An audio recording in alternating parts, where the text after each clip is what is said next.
المرسلين والملائكة المقربين وجميع الأولياء الشهداء والصالحين، ونخص خصوصا إلى الشهيد المحبوب أبي محمد أمين بدلي وأبي أحمد في بدلي وأصوله وفروعه، وإلى الروح الرسول الله ونبيه وأصوله وفروعه، وإلى حضرة روحي وجسد أبي محمد السير، ولأرواح والدينا ومشايخنا ومعلمينا، ولمن ذوي الحقوق علينا، ولمن أحسن إلينا، ولمن أغضبنا عليه، ولأرواح جميع المسلمين والمسلمات والمؤمنين والمؤمنات، إن الله الكريم يتغشاهم بالرحمة والمغفرة ويعلي درجاتهم في الجنة، وأن الله يرزقنا الفتوح والمنوح والرسوخ وصلح الجسد والروح والطبة النصوح بسر النبي وآل النبي وبسر سورة الفاتحة.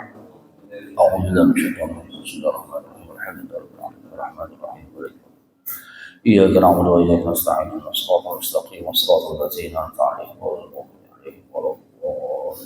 رب اغفر لي ولوالدي آمين يا رب العالمين. نستور واغفر خيرا نستور. السلام عليكم ورحمة الله وبركاته. بسم الله الرحمن الرحيم. الحمد لله رب العالمين وبه نستعين على أمور الدنيا والدين. أشهد أن لا إله إلا الله وحده لا شريك له، وأشهد أن محمدا عبده ورسوله لا نبي بعده. اللهم صل وسلم وبارك على سيدنا وحبيبنا وشفيعنا ومولانا محمد وعلى آله وأصحابه أجمعين. سبحانك لا علم لنا إلا ما علمتنا إنك أنت العليم الحكيم، وتب علينا إنك أنت التواب الرحيم، واختم لنا منك بخير أجمعين. أما بعد. Bapak Ibu jemaah Masjid Al-Khalifah yang dimuliakan Allah Subhanahu wa taala, mari kita sama-sama memperbaharui niat kita dengan niat sengaja aku hadir di majelis ilmu ini semata-mata mengharapkan ridha Allah Subhanahu wa taala, dan sengaja aku i'tikaf di dalam ini masjid karena Allah Subhanahu wa taala. Alhamdulillah rabbil alamin, puji syukur kita panjatkan kehadirat Allah Subhanahu wa taala atas limpah nikmat iman, nikmat Islam, nikmat umur, nikmat kesempatan sehat walafiat, sehingga di hari yang ke-20 Ramadan ini Allah masih memberikan kita nikmat kesempatan untuk meningkatkan iman dan takwa kita. Mudah-mudahan Allah ampuni dosa-dosa kita, Allah ampuni dosa-dosa kedua orang tua kita, seluruh kaum muslimin muslimat, amin ya rabbal alamin. Salawat salam kita ucapkan kepada junjungan kita baginda Nabi besar Muhammad sallallahu alaihi wasallam beserta keluarga, sahabat dan pengikut beliau sampai akhir zaman, amin ya rabbal alamin. Hari ini kita memasuki hari ke-20 Ramadan. Artinya 10 akhir Ramadan akan kita hadapi. Kalau Rasulullah itu kalau sudah memasuki 10 akhir Ramadan, 3 macam yang dilakukan Rasulullah. Baik saja kita contoh Bapak. Yang pertama, Rasulullah itu dalam riwayat disebutkan yang dilakukan Nabi kalau sudah memasuki 10 akhir Ramadan, ahyal laila, menghidupkan 10 malam akhir Ramadan itu. Maka Nabi itu kalau udah 10 akhir Ramadan ini Nabi banyak di masjid, full di masjid Nabi itu. Karena rumah Nabi itu dengan masjid itu kan berdekatan. Ya, kalau kita ziarah ke Raudhah itu kan, ke Madinah, mudah-mudahan Allah anugerahkan sampai kita ziarah ke Rasulullah SAW. Kalau Rasulullah itu kan antara masjid dengan rumah beliau itu kan berdekatan. Rasulullah itu kalau sudah masuk 10 akhir Ramadan banyak di masjid. Sampai-sampai Rasulullah pun kalau nak minta sisakan rambut dengan istri beliau Siti Aisyah tu nak keluar masjid, Rasulullah jolokkan kepala itu jadilah ya. Ya. Baik ya kita kerja ni, memang jarang tak pernah kita kerja ni minta sisakan dengan bini Pak ya. Padahal kelakuannya Rasulullah tu Pak. Masuk saya pun belum pernah saya minta sisakan bini. Romantisnya Rasulullah tu. Rasulullah tu kalau minta sisakan dengan Siti Aisyah, romantis Rasulullah. Salah satu kelakuan Rasulullah dia duduk di pangkuan istri itu. Rasulullah itu kan pernah tidur di pangkuan Siti Khadijah. Enggak? Pernah di pangkuan Siti Khadijah Rasulullah tertidur. Nangis Siti Khadijah. Bangun Rasulullah, ya Siti Khadijah, apakah kau nyesal menikah dengan aku? Yang dulu kau kaya raya, begitu kau kawin nikah dengan aku, harta kau habis. Apakah kau nyesal, kata Rasulullah. Ya. Rasulullah, Siti Khadijah itu kan kaya, Pak. Ya kan? 2/3 kekayaan kota Mekah itu milik Siti Khadijah. Saudagar, keturunan bangsawan, keturunan yang terhormat lah di sana itu kan. Cantiknya luar biasa, kayanya luar biasa, pandai cari duit. Sama gak dengan orang rumah kita, Pak, pandai gak cari duit. Mana kita tapuk kan tahu ya. Siti Khadijah ya. Tapi begitu menikah dengan Nabi Muhammad, kata Siti Khadijah, ya Muhammad, sekarang aku menjadi istrimu, hartaku hartamu. Oh, nyaman gua. Apa bini macam gini nih, enak. Kita ni kan duit kita, duit orang rumah mana duit kita? Kau menyesal, kata Rasulullah, menikah dengan aku? Siti Khadijah, tidak ya Rasulullah.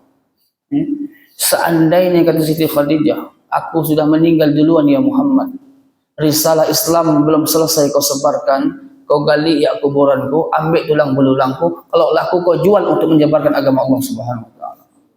Oh, ya Siti Khadijah tu ya. Ya Allah. Jadi suatu ketika Rasulullah pernah tidur di pangkuan Siti Khadijah. Sunnah agak ni tidak di pangkuan bini, Pak. Cuman bini seorang, bukan bini orang. Ya, bini seorang. Jangan salah dia. Jadi yang pertama yang dilakukan Rasulullah ini 10 akhir Ramadan ini ahyallah, menghidupkan malam.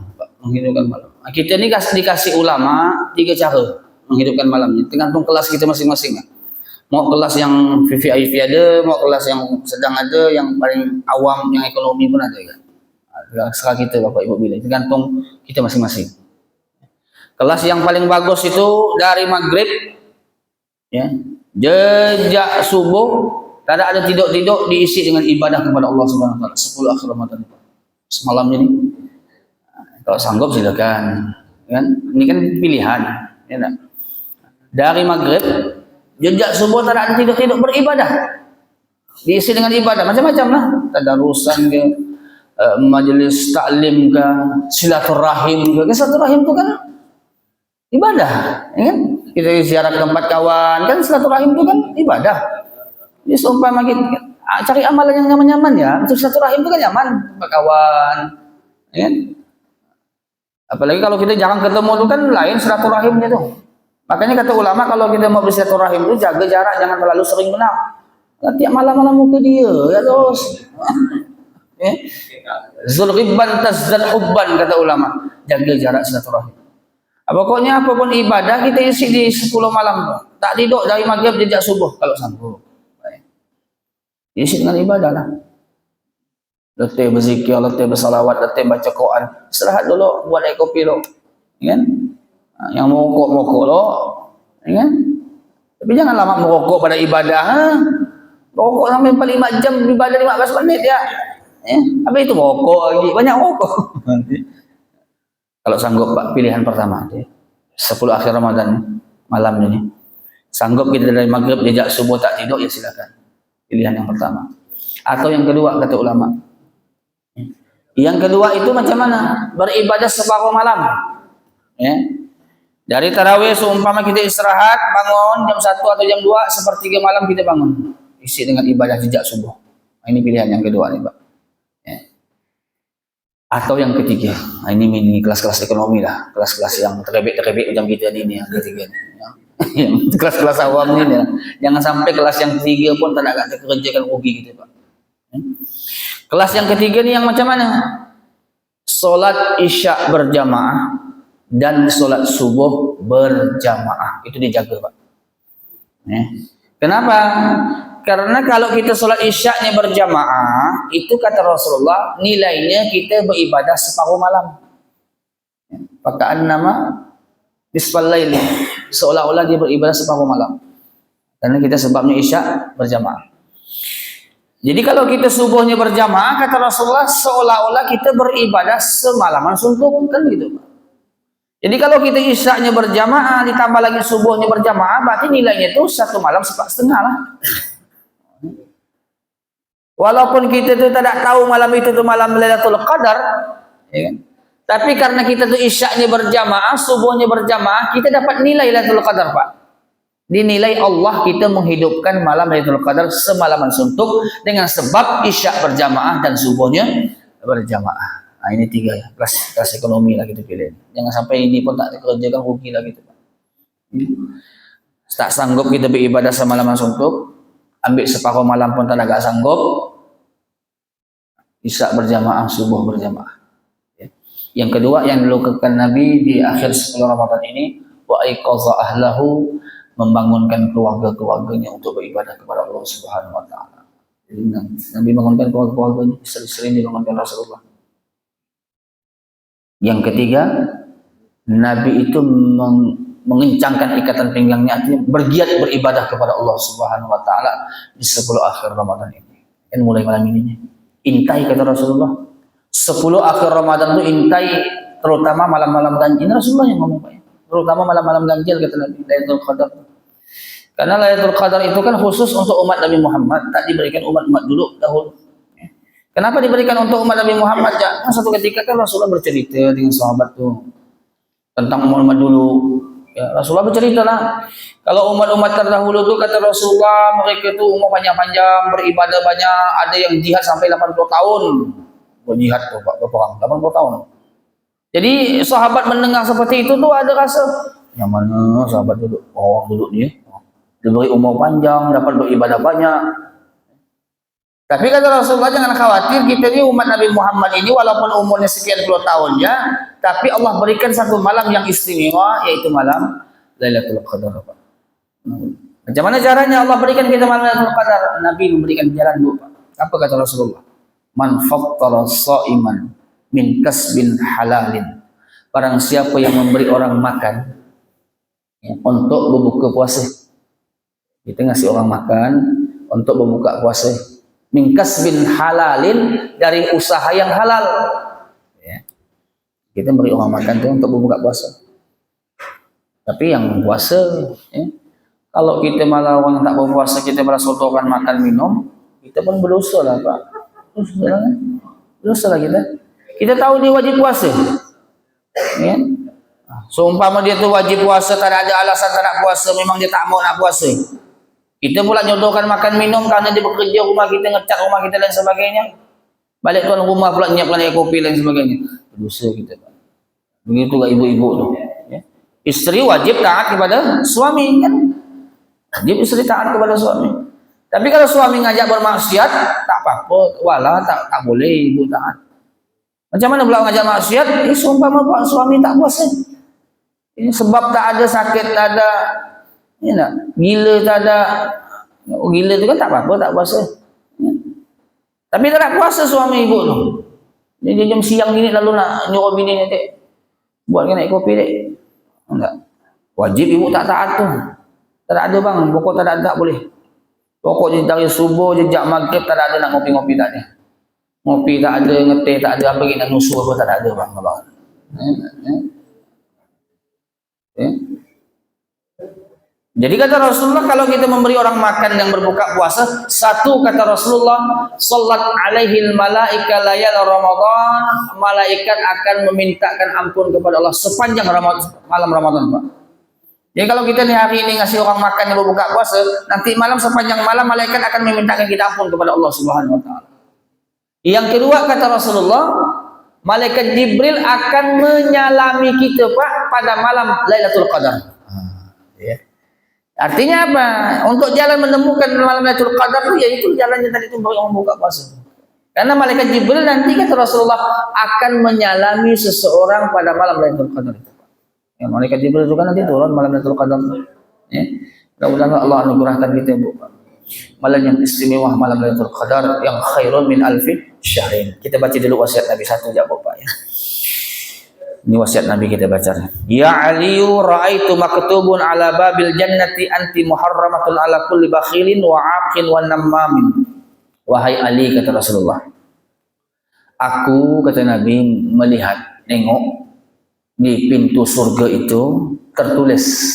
Jadi di pintu surga itu, Pak, tertulis pelang besar. Rasulullah yang mana? Rasulullah itu kan yang Isra Mi'raj kan Rasulullah berkunjung ke surga tuh, ya kan? Jadi di pintu surga itu kata Rasulullah ada pelang besar tertulis. Apa tulisannya? Anti muharramatun an kulli bakhilin wa aqin wan namamin. Engkau surga haram dimasuki oleh 3 golongan. Ini tertulis Pak di pintunya surga tuh, pelang. Siapa 3 golongan itu kata Rasulullah? An kulli bakhilin, pertama untuk orang yang masin. Bakhil. Bakhil itu bahasa Arab salah satu nama pohon di neraka. Rantingnya ada di dunia ini. Jadi siapa yang masin itu tidak ditarik. Wah, masin ini jangankan nak minta duitnya, minta dosanya tak mau. Minta dosa kau nyaman kau, buat dosa kamu tadi. Pergi nak minta duitnya Pak. Padahal lawannya bakhil itu apa? Sakhi, dermawan. As-sakhiyu habibullah walau kana jahilan. Orang dermawan itu kekasih Allah. Predikat tuh Pak. Pangkat dia di sisi Allah tuh menjadi kekasih Allah. Walau kana jahilan, walaupun dia ini tidak terlalu paham tentang ilmu agama. Tapi karena kedermawanannya, dia menjadi kekasih Allah. Ya. Bahkan diingatkan Nabi, ittaqi da'watas sakhi, kata Rasulullah. Hati-hati kalian dengan doanya orang dermawan. Kenapa? Karena doa dermawan itu kabul. Mudah-mudahan Allah anugerahkan Pak. Hati kita kedermawanan, lebih-lebih di Ramadan ini. Ya, Rasulullah itu terkenal dermawannya. Memasuki bulan Ramadan Rasulullah terkenal dengan dermawannya. Di luar Ramadan Rasulullah dermawan, tapi kalau udah memasuki Ramadan ini luar biasa dermawan Nabi. Mudah-mudahan ini dapat kita contoh. Ya. Dapat kita berbagi sesama kita lah. Ya. Dapat kita berbagi sesama kita. Zaman Rasulullah ketika beliau nak berangkat hari raya Idul Fitri, dia tengoknya ada budak-budak kecil, yang lainnya bermain-main, dia seorang yang nangis. Kan? Dihampiri oleh Rasulullah, ngapa kau nangis nak? Macam mana aku tak nangis sementara orang tua aku meninggal waktu berperang bersama Rasulullah Sallallahu Alaihi Wasallam. Ya. Diambil Rasulullah, diajak Nabi ke rumahnya, diberikan pakaian yang terbaik Pak. Itu akhlaknya Rasul Sallallahu Alaihi Wasallam, menyenangkan hati orang. Ya. Itu tuh kalau menyenangkan hati orang, nanti kita di akhirat tuh ada datang seseorang yang datang dulu, kita tanya ini siapa? Ini adalah dulu yang pernah kau senangkan hatinya. Menyenangkan hati orang tua. Idkhalus surur ala qalbi mu'min sadaqah. Menyenangkan hati orang itu sedekah nilainya di sisi Allah Subhanahu wa taala. Jadi pertama itu kata Rasulullah, surga itu diharamkan oleh masuk orang yang bakhil, pelit. Ya. Yang kedua, wa'aqin, anak yang durhaka dengan orang tuanya, tak akan neraka dengan orang tua ini. Jangankan di akhirat, di dunia ya udah diazab Allah. Salah satu azab yang tak ditunda Allah adalah anak yang durhaka dengan orang tuanya. Maklum dah kita riwayat Alqamah itu kan, cerita Alqamah itu Pak, zaman Nabi itu. Alqamah itu bukan ahli maksiat, ahli ibadah. Pokoknya kalau Nabi ngajar, ada Alqamah duduk situ dulu. Kalau Nabi sholat, ikut Alqamah sholat berjamaah dengan Nabi itu. Tapi begitu nak meninggal tak terucap la ilaha illallah. Tak terucap la ilaha illallah. Kenapa? Karena sekali pernah nyakitkan hati emaknya Pak. Ya. Sehingga emaknya tak rela. Ujung-ujungnya apa kata Rasulullah? Kalau ibu tak merelakan, tak memaafkan anak ibu Alqamah, saya siapkan kayu bakar, saya bakar Alqamah. Mendengar inilah orang tua Pak. Mendengar anaknya ni nak dibakar, sesakit apapun orang tua, kalau udah mendengar anaknya nak dibakar Pak Bu, seketika ibunya mengatakan, ya Rasulullah, Alqamah sudah kumaafkan. Orang tua Pak. Mudah-mudahan. Ya. Kata Rasulullah, kalau kita berbakti dengan orang tua kita, nanti kalau kita punya anak, anak akan berbakti kepada kita Bapak. Anak akan berbakti kepada kita. Harapan kita kan doanya anak yang soleh-soleha. Ya. Harapan kita anak doanya anak yang soleh-soleha. Anak harapan doa siapa lagi kalau bukan doa anak? Ya, nak harapan doa kawan-kawan ni doakan. Ya, paling sekian hari orang kawan-kawan doakan kita. Ya kan? Paling 3 malam ya kawan-kawan ramai rumah kita. Itu pun malam ketiga karena makan nasi. Malam pertama karang orang datang bubur kacang hijau ya. Mudah-mudahan Allah anugerahkan kita anak yang soleh-soleh, yang masih hidup, orang tuanya kesempatan Pak Bu. Ya. Jangan sampai kita termasuk doanya yang berdoa malaikat Jibril yang mengaminkan Rasulullah. Apa salah satu doanya? Ya Allah, kata malaikat Jibril, celakalah kalau ada seorang anak yang bertemu dengan kedua orang tuanya atau salah satu dari kedua orang tuanya, tapi tak bisa menghantarkan dia ke surga Allah Subhanahu wa taala. Ya. Yang masih hidup, kesempatan kita mencari ridhonya orang tua, Pak. Yang sudah meninggal dunia orang tuanya, raihlah ridho, cari ridho orang tua. Karena berbakti dengan orang tua ini tidak ada selesainya kecuali kita sampai kita mati baru selesai. Walaupun orang tua kita tetap sudah meninggal, tetap kita wajib berbakti, kan caranya kan ada. Bersedekah, ya kan? Sedekahlah kita atas nama orang tua kita. Ya kan? Dulu orang tua membesarkan kita, belikan kita baju, belikan kita makan minum. Sekarang kita punya usaha seorang, punya kerja seorang, penghasilan seorang. Ya Allah, ini sekian juta kuberikan ya Allah, niatkan untuk kedua orang tua ya Allah. Oh senang Pak. Rasulullah yang ngomong. Ya. Pahala orang hidup tu kata Nabi akan dibawa oleh malaikat ke kuburan tu. Sehingga orang kubur itu kata Rasulullah senang mendapat kiriman dari orang yang hidup kata Rasulullah. Saking senangnya orang dalam kubur tu, sambil orang dalam kubur tu kata Nabi berdoa, ya Allah, ampunilah dosa orang yang menerangi kuburan kami pada saat ini ya Allah. Dan berilah mereka kabar gembira karena mereka sudah mengembirakan kami dalam kubur ya Allah. Apalagi orang tua kita tu Pak. Yang sempat ziarah kita, ziarahilah kuburannya kalau tak jauh jaraknya. Jangan sampai kalau dari mall ya seminggu sekali, masa ziarah mak bapak setahun sekali. Nak lebar ya, nak nyambut puasa ya, ke mall tiap malam minggu.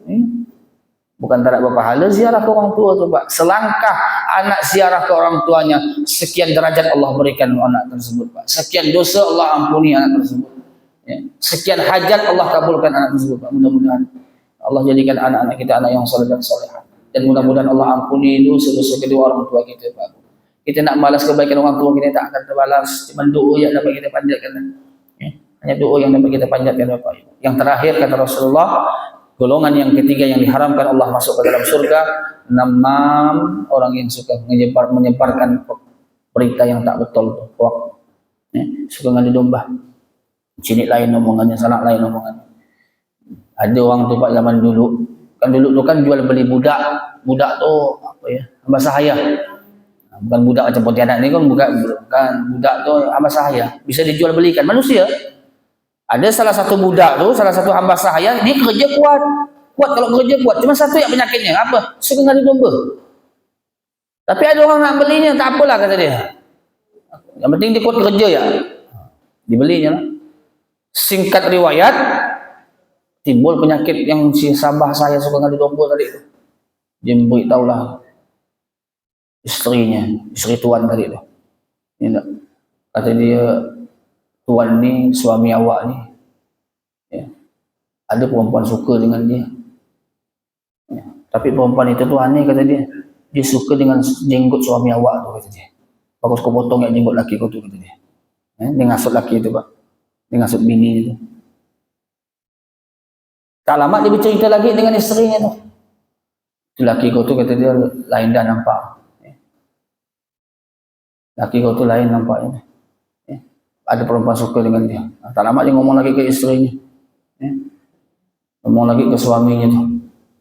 Itu istri awak tu dah lain dah nampaknya tu. Kau pun nak dibunuhnya kata dia. Kau hati-hati aku malam ini kata dia. Dia ngomong dengan istrinya tu kan supaya nak suruh dipotong jenggot suaminya. Jadi istri itu siapkanlah pisau Pak. Gunting. Nak motong. Dia maksud itu nak motong jenggot suaminya. Tapi suami itu kan dapat kabar dari sahabat saya tadi itu bahwa istri nak bunuh dia. Pejam celang lah dia. Begitu bininya Pak buat tidur lakinya, begitu bininya pegang pisau, nak motong jenggotnya, pikir dah dibunuhnya. Duluan dia yang bunuh istrinya Pak, jahatnya yang ada domba dia. Namam kata Rasulullah, tak akan masuk surga. Jadi kalau kita dapat kabar, berita-berita, baik di grup WA dan sebagainya, jangan mudah menyebarkan Bapak. Betul-betulkan dulu, betul tak berita. Takut kita ini termasuk namam yang Allah haramkan memasuki surga Allah Subhanahu wa taala. Mudah-mudahan Allah ampuni dosa-dosa kita, dosa-dosa kedua orang tua kita. Mudah-mudahan sesisa 10 akhir Ramadan ini Allah berikan kita kekuatan untuk meningkatkan ibadah kepada Allah Subhanahu wa taala. Mohon maaf lahir dan batin, minal aidin wal faizin kullu am wa antum bi khairin.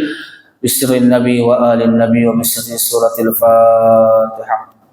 أعوذ بالله من الشيطان الرجيم بسم الله الرحمن الرحيم الحمد لله رب العالمين الرحمن الرحيم مالك يوم الدين إياك نعبد وإياك نستعين اهدنا الصراط المستقيم صراط الذين أنعمت عليهم غير المغضوب عليهم ولا الضالين. آمين يا الله يا رب العالمين. أعوذ بالله من الشيطان الرجيم. بسم الله الرحمن الرحيم. الحمد لله رب العالمين. اللهم صل وسلم على سيدنا محمد وعلى آله وصحبه أجمعين. اللهم فارق الفرقان ومنزل القرآن بالحكمة والبيان، بارك اللهم لنا في شهر رمضان، بارك اللهم لنا في شهر رمضان، بارك اللهم لنا في شهر رمضان.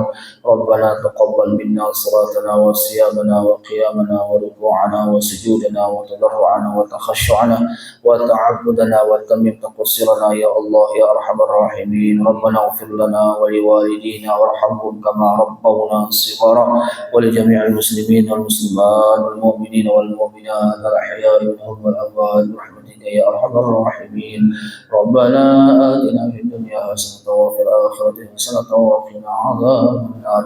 وصلى الله على سيدنا محمد النبي الأمي وعلى آله وصحبه وبارك وسلم، وآخر دعوانا أن الحمد لله رب العالمين. تقبل الله منكم منا ومنكم.